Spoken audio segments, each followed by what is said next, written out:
हारून साहब, इमरान खान साहब ने जो कारकुनों से कहा डोर टू डोर जाएं, क्या मतलब है इस बात का? नहीं, इससे ये ऐसा लगता है, अब ये पता चलेगा कि वो थोड़ी सी मोहलत देने के लिए तैयार हैं। लहजा भी उनका आज नरम था। मुझे नहीं पता कि वो एग्जैक्टली क्या करेंगे, हम तो अंदाज़ा लगा रहे हैं। लेकिन इमरान खान साहब को चाहिए ये, जो हमें समझ में आती है, कि इनको मोहलत दें, इनको नाकाम और रुस्वा होने की मोहलत। ये कुछ भी नहीं कर सकते। ये पेट्रोल 300 रुपए, आज तो डॉक्टर उसने कह दिया था, शौकत तरीन ने 2 दिन पहले 300 नहीं कहा था, उन्होंने कहा था 60 रुपए बढ़ाएंगे। तो लेकिन वो समरी मुस्तरद करनी पड़ी इसको। पहले से जो उन्होंने ऐलान कर दिया, शौकत तरीन तो बहुत दबंग आदमी है ना, बहुत ऊंची आवाज में बात करते हैं, बड़ा असर्ट करते हैं, तो वरना हो जाता, अगर इसकी पॉसिबिलिटी थी शायद हो जाता। लेकिन करेंगे ना, वो तो मिफ्ता साहब कह रहे हैं कि IMF वाले खुश नहीं है, बच्चे आपस में लड़ रहे थे, अम्मा खुश नहीं है, अब्बा खुश नहीं है। मिफ्ता बेचारे को क्या पता कि भाई इंटरनेशनल फोर्सेस को कैसे डील किया जाता है। उनके अपने लोग भी तो खुश नहीं है हारून साहब। उनके अपने लोग चेमे गोइयाँ कर रहे हैं कि मरवा दिया, अपने मुकदमात ख़त्म। उनके MNA MPA वजीर रो रहे हैं कि अगर यही सूरत हाल रही तो जाएंगे।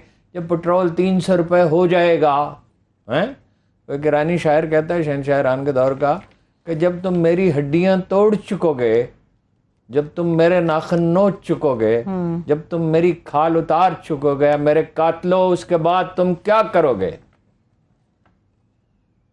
जब 300 रुपये पेट्रोल हो जाएगा, 300 रुपये डीजल हो जाएगा। देखिए, इसमें तना हुकूमत जिम्मेदार है, इंटरनेशनल प्राइसेस भी बहुत बड़ी हैं।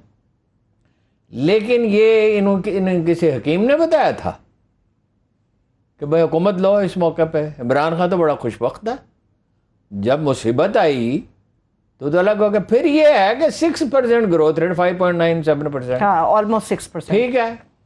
और मईशत की गाड़ी पटड़ी पे चढ़ चुकी है। बड़ी इंडस्ट्री का प्रॉफिट जो है वो 10.5%। अगर उसको ग्रो कर लें और अगर उसका साइज बढ़ा लें, मशीनरी तो बड़ी इंपोर्ट हो रही थी टेक्सटाइल की, और उन्हें बिजली देते रहें और उन्हें सहूलत दें और थपकी भी दें, वहाँ जाए वजीर आजम और उनसे राब्ते में रहे, तो मुमकिन है कि 7% तक पहुंच जाती है अगले साल। और जब 7% पे चली जाती है तो ब्रेक थ्रू हो जाता है। उसके बाद आप मतलब तो आपकी इकोनॉमी कहीं रुकती नहीं है, क्योंकि वैसे भी कितनी जॉब्स पैदा हुई पिटाई के दौर में, बड़ा ताना देते ना। 55 लाख। नवाज शरीफ के दौर में कितने हुई? 11 लाख। और जरदारी साहब के दौर में क्या हुई? वो फिर एक ईरानी शायर मुझे याद आया, दूर एक सहरा है जिसमें कोई कुछ नहीं उगता, जिसमें कोई चीज हरकत नहीं करती सिवाय हवा और मौत के। जरदारी साहब के दौर में तो कभी कुछ होता ही नहीं, 2% होती है ग्रोथ रेट। ठीक है ना? ठीक है। आपने ईरान की बात की, ईरानी शायर की। हारून साहब, खान साहब अपना मवाजना ईरान के डॉक्टर मुसद्दक के साथ किस हैसियत में करते हैं? बिल्कुल ठीक करते हैं, बिल्कुल। ये सारे डॉक्यूमेंट्स आ गए हैं, उन्होंने तस्लीम किया है। उन्होंने क्या किया था डॉक्टर मुसद्दक ने क्या किया था? पहली बात यह है, डॉक्टर मुसद्दक को अवामी हमायत हासिल थी। उन्होंने तेल की सनत को अम्या ली, यानी ये ईरानी अवाम की मिल्कियत है। मुझे याद है वो एक कोरियन था, तो वो मिला, जन हमीद गुल साहब वहाँ गए हुए थे न्यूयॉर्क, वापस आकर वो कोरियन एक मिला, तो वो ये अमरीकी बात बड़े ही सादा होते हैं, कोरियन ओरिजिन का अमेरिकन था। उसने कहा आप उर्दू मीडिया पे काम कर रहे हैं, पर उर्दू मीडिया ने जो गुल खिलाए हैं, अगर आप कोई कहे तो मैं उस पर किताब लिखने के लिए तैयार हूँ कि क्या क्या गुल उर्दू मीडिया ने खिलाया और अभी भी खिला रहा है। तो ये इमरान खान की उससे पूरी मुशाबियत है। इमरान खान ने सवाए इसके किया क्या कि वो रूस गया, इसके अलावा उसने क्या किया जो बाइडन ने सारा साल टेलीफोन नहीं किया? ये एक तरह की बदतमीजी है। तो उसने क्या कहा? उन्होंने कहा ठीक है वो बिजी होंगे। उनका क्लेम है कि मैं इजाजत से बाकायदा इन्फॉर्म करके रशिया गया था। क्लेम क्या मतलब? ये तो मुसल्लमा हकीकत है, इसकी तो किसी ने तरदीद ही नहीं की। फॉरेन ऑफिस वाले बड़े पुरजोश थे, इस्टेब्लिशमेंट पुरजोश थी। गैस की पाइपलाइन बिछेगी, वो तापी मुआहदा है, वहाँ रूस से अफगानिस्तान के रास्ते ताजिकिस्तान वगैरह से गैस आएगी, वो तो सारी सूरत हाल ही बदल जाती भाई। तजारत के रास्ते खुल जाते, सड़कें बन जाती, यहाँ से अफगानिस्तान से सेंट्रल एशिया कितना दूर है यहाँ से? कराची दूर है, सेंट्रल एशिया करीब है। ठीक है। फॉरेन फंडिंग केस हारून साहब, PTI जीत गई? नहीं, वो जीत की फाइनल फैसला तो नहीं हुआ, मगर उन्होंने चीफ इलेक्शन कमिश्नर ने कह दिया और कमाल मेहरबानी कर दी। असल में वो कमेटी ने कहा कि ये फॉरेन फंडिंग केस नहीं है, ये ममनुआ फंडिंग है।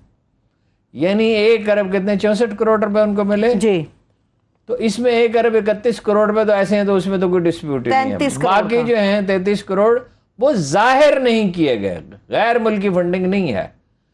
अब इसमें जो पेच है ना वो लोग समझते नहीं, जो गौर करता है समझ आता है, इतनी पेचीदा बात तो नहीं है भाई। जो ये जब्त किए जा सकते हैं ये पैसे, या इसका कुछ हिस्सा जब्त किया जा सकता है, या जुर्माना कोई हो सकता है। हाँ, मगर पीपल्स पार्टी के साथ भी तो यही होगा, नून लीग के साथ भी यही होगा। आप इसका फैसला करें तो क्या कैसे करें? गिरा भंवर की खुले तो क्यों कर, भंवर है तकदीर का बहाना। अगर तो फंडिंग की बात है अरुण साहब, फिर तीनों बड़ी पार्टियों का होना चाहिए, मवाक़िफ़ पता होना चाहिए, इनके एसेट्स का पता होना चाहिए, वही नहीं होता। इसका मतलब है अकबर एस बाबर साहब सबूत पेश करने में नाकाम रहे। ये कमेटी ये कहती है, स्क्रूटनी कमेटी ये कहती है, इलेक्शन कमीशन। अच्छा, तो बेसिकली इखलाकी फतह पाकिस्तान तहरीक इंसाफ की हो गई। अरुण साहब मेरे पास एक पॉइंट है जिसके ऊपर बात करना चाह रही हूँ, फिर आगे बढ़ते हैं। बजट का, जो पंजाब का है बजट, 234 नई ये नहीं है वैसे कि बाकायदगी नहीं हुई, ये अकाउंट जाहिर क्यों नहीं किए गए? और कुछ लोग हेड ऑफिस में ऐसे हैं, इमरान खान साहब कोई बात पुरस उनसे नहीं करते, आज भी अमर कहने की तारीफ करें, मैं हक्का बक्का रह गया। मैंने कहा अब ये कसर रह गई है कि उस्मान बुज़दार की भी तारीफ करें। 234 नई स्कीमें हैं हारून साहब अवाम के लिए। हाँ, अवाम के लिए नहीं है, MPs और MNAs के लिए है, इसलिए कि पिछली स्कीमों को मुकम्मल नहीं किया जाएगा। सड़क पे वो अपना पत्थर डाल दिए हैं, उसकी कंपैक्शन में 2 मरहले रह गए हैं कि उस पर बजरी डालनी है और उस पर ऊपर तारकोल डालना है और उसे अंबार करना है, वो छोड़ दिया जाएगा। ताकि ये स्टेडियम भी इसीलिए बन रहे हैं ताकि ये जो MP और MNA ये इलेक्शन जीत सके। चलिए, जो 528 अरब मकामी हुकूमतों के लिए अरुण साहब, वो तो अवाम के लिए सवाल ही नहीं पैदा होता अवामी हुकूमतों को मिल जाए, कभी दिए ही नहीं, अभी भी नहीं देंगे, वो सवाल ही नहीं पैदा। ज़राअत के लिए मकामी हुकूमतें, असल जमहूरियत है मकामी हुकूमतें।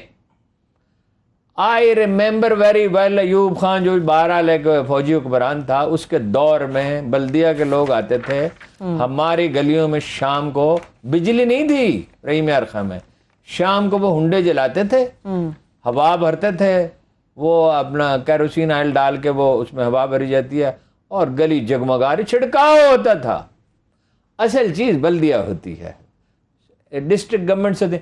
कराची शहर का मसला ही एक है, आप बल्दिया को इख्तियारात दे दें, इसी तरह लाहौर को दे दें। मियां अमर महमूद रहे ना इतना अरसा, मेयर 8 साल, और 1 पैसे की करप्शन का उन पर इल्ज़ाम नहीं था।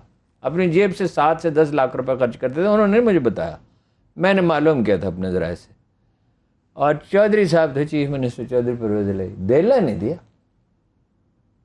बल्दियात को नहीं गवर्नर करते। परवेज लाई साहब की आपने बात कर दी हारून साहब, मोनेस लाई पे मनी लॉन्ड्रिंग का मुकदमा दर्ज हो गया है। तो मोनेस लाई पे दर्ज होगा और क्या हमला राना सनाउल्लाह ने कहा इमरान खान के दौर में तहकीक सारा मामला हुआ, वो मोनेस लाई पे होगा, चौधरी परवेज लाई पे होगा, मोहम्मद खान भट्टी पे होगा, और मतलब जो भी उनके हामी उन पे होगा। आपका ख्याल है कि हमजा के खिलाफ कार्रवाई की जाए, या सुलेमान के खिलाफ की जाए, शहबाज के खिलाफ की जाए, या हुसैन नवाज के खिलाफ की जाए, हसन नवाज के खिलाफ की जाए, या मरियम की जमानत कैंसिल की जाए जो वालिद साहब की तमारदारी के लिए थी, या नवाज शरीफ साहब को वापस लाया जाए, या राना सनाउल्लाह के केस खोले जाए। वो जो अपोजिशन में है उसी के खिलाफ मुकदमा। इस मुल्क, ये तो वो मुल्क है जहाँ चौधरी ज़हूर लाई पे भैंस चोरी का मुकदमा बना था। भैंस चोरी की चौधरी ज़हूर लाई ने, साहब के वालिद ग्रामी चौधरी शुजात हुसैन के वालिद ग्रामी, इनके फादर इन लॉ, और उन पे एक और मुकदमा बना था। वो मुकदमा बना था वो जो वहाँ टोल टैक्स लेते हैं दरिया चनाब पे, कि उस पर उन्होंने डाका मारा और 500-700 रुपये लेके भाग गए।